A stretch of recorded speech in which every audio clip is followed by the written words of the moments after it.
Virus के सामने विज्ञान में लाचार।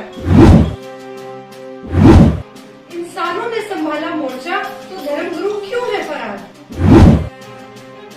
एक संत के लाखों भक्तों की एक ही गुहार, बस एक बार संत रामपाल से करके देखे पुकार। भौतिकवाद के चकाचौंध में डूबे मानव को आज के हालातों ने हाशिए पर ला दिया है। एक वायरस के सामने दुनिया की बड़ी बड़ी शक्तियां घुटनों के बल खड़ी हैं। कई देश तो ऐसे हैं जो इलाज तो दूर जनता के पेट भरने के हालात में भी नहीं है, जिसने पूरी दुनिया को बंद दरवाजों के पीछे ये सोचने पर मजबूर कर दिया। अगर सुरक्षा की गारंटी विज्ञान के पास भी नहीं है तो फिर कहाँ जाए। दोस्तों, मैं सोनम शर्मा आज आपके सामने इन सभी सवालों के जवाब प्रमाण के साथ रखने जा रही हूँ। तो आपके सामने कुछ ऐसी भविष्यवाणियों की गुत्थी सुलझाने जा रही हूँ जिसको देखकर आप हैरान हो जाएंगे। तो आइए मेरे साथ। दुनिया के हर कोने में आई इस महामारी ने पूरी दुनिया को एक तबाही के मुहाने पर खड़ा कर दिया है। आज के हालातों को दुनिया के महान भविष्यवक्ता मिशेल डी नोस्ट्राडामस ने बहुत पहले ही देख लिया था। उन्होंने अपने ग्रंथ के शतक 10 श्लोक 96 में उस महापुरुष का भेद भी दिया जो इस पूरे विश्व को इस आपदा से निकाल सकता है। उस कल्याणकारी महापुरुष के बारे में हुई एक एक भविष्यवाणी को परत दर परत खोलते हैं। आइए देखिए। दोस्तों, विश्व में हिंदुस्तान ही ऐसा देश है जो 3 ओर से सागर से घिरा है तथा हिंदुस्तान ही एकमात्र देश है जिसका नाम किसी सागर के नाम से मेल करता है, हिंद महासागर। फिर शतक 20 श्लोक 25 में कहा कि वो महापुरुष हिंदुस्तान में पैदा होगा। वो महापुरुष एक ऐसे प्रांत में जन्म लेगा जिसमें 5 नदियां बहती हों। ये उल्लेख उन्होंने शतक 1 श्लोक 50 में किया है। हिंदुस्तान का पंजाब ही एकमात्र ऐसा प्रांत है जिसमें 5 नदियां बहती हैं। इन्हीं के नाम से पंज और आप पंजाब नाम रखा गया है। नदियों के नाम सतलुज, व्यास, रावी, झेलम, चेनाब। नोस्ट्राडामस ने अपने शतक 5 श्लोक 41 में बताया कि उस महापुरुष द ग्रेट शायरन की 4 संतानें होंगी, जिसमें 2 पुत्र और 2 पुत्रियां होंगी। उस महापुरुष के बारे में एक और रहस्य उद्घाटन करते हुए नोस्ट्राडामस ने शतक 5 श्लोक 41 में लिखा है कि उस महापुरुष की माताएं 3 बहनें होंगी। नोस्ट्राडामस ने शतक 6 श्लोक 70 में लिखा है कि मैं छाती ठोक कर कहता हूं कि वो महापुरुष ऐसा ज्ञान बताएगा जो आज से पहले किसी ने नहीं सुना होगा। उसके ज्ञान को सुनकर सभी विद्वान कहलाने वाले धार्मिक गुरुओं को नतमस्तक होना पड़ेगा।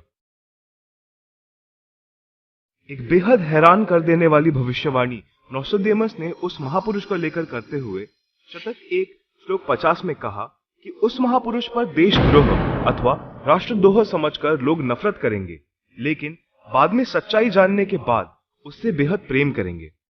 उसके द्वारा स्थापित आदर्श और विचारों का बोलबाला हर जगह हो जाएगा। नोस्ट्राडामस ने शतक 20 श्लोक 25 में कहा है कि वह ना तो क्रिश्चियन होगा ना मुसलमान होगा, वो केवल हिंदू ही होगा।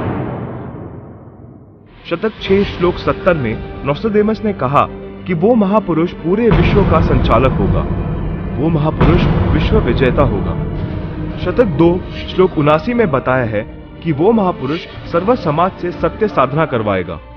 वो महापुरुष अपनी सत्य साधना बताएगा तथा इस क्रूर भूमि काल लोक से मुक्त करवाएगा।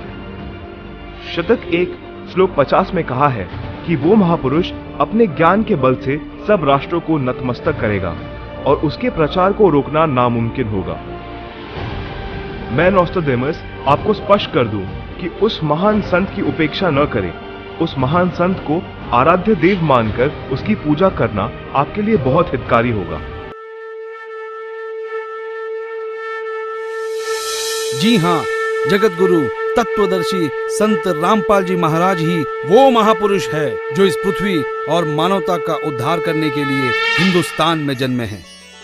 जगत गुरु तत्वदर्शी संत रामपाल जी महाराज ही वो महापुरुष है जिनके बारे में दुनिया भर के भविष्यवक्ता अपनी भविष्यवाणियों में कहते आए हैं।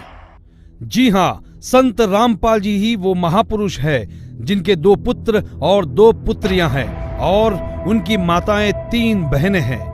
वो महापुरुष संत रामपाल जी महाराज ही है जिनका जन्म 8 सितंबर 1951 में पंजाब प्रांत में हुआ। सन 1966 में हरियाणा प्रांत पंजाब से अलग हुआ था।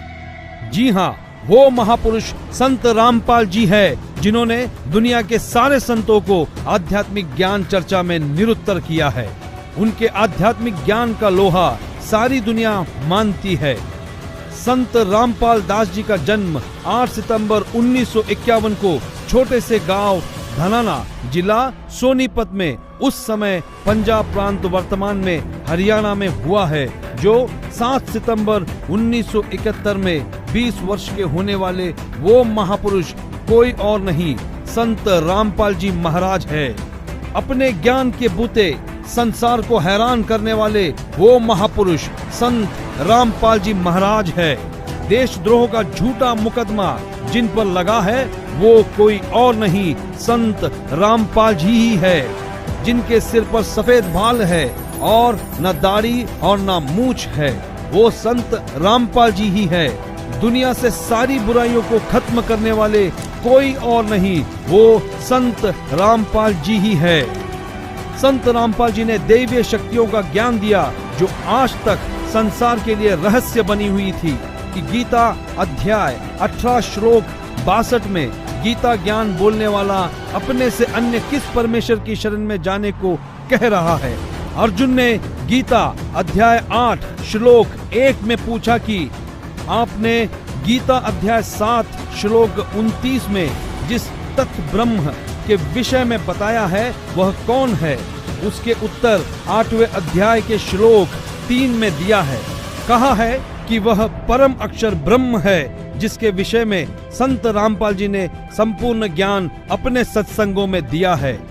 अधिक जानकारी के लिए पढ़े पुस्तक ज्ञान गंगा, गीता तेरा ज्ञान अमृत, जीने की राह, अंधश्रद्धा भक्ति खतरा ए जान, www.jagatgururampalji.org से निःशुल्क डाउनलोड करके अपनी शंका का समाधान करें तथा अपना जीवन धन्य बनाए।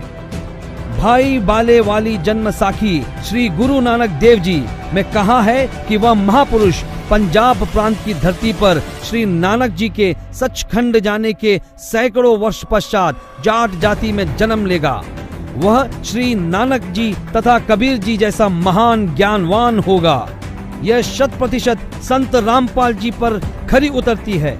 हरियाणा के छोटे से गांव में जाट जाति में जन्म लेने वाले कोई और नहीं, वो संत रामपाल जी महाराज ही है।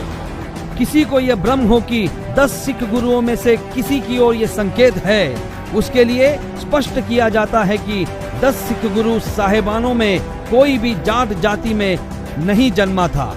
इसलिए यह भी संत रामपाल जी का पक्ष दृढ़ करती है। संत रामपाल जी पवित्र हिंदू धर्म में जन्मे हिंदू है। यही सनातन धर्म का पुनः उद्धार करेंगे जो नोस्ट्राडामस ने कहा है। वह छोटा सा गांव धनाना, जिला सोनीपत है, जिसमें इनका जन्म हुआ। जो देहाती गृहस्थी व्यक्ति दुनिया को शिष्टाचार, आपसी भाईचारे का पाठ पढ़ाकर बिखरे बटे मानव समाज को एक करेगा, नई सभ्यता की नींव रखेगा। सर्वप्रथम अपने हिंदू बंधुओं को ज्ञान समझाएगा। वे ऐसे हड़बड़ाकर उठेंगे जैसे कोई गहरी नींद से जागता है। भारत के देहात से उठी आध्यात्मिक क्रांति नास्तिकता का नाश करके आंधी की तरह पूरे विश्व को ढक लेगी। यह ज्ञान इन पुस्तकों में है।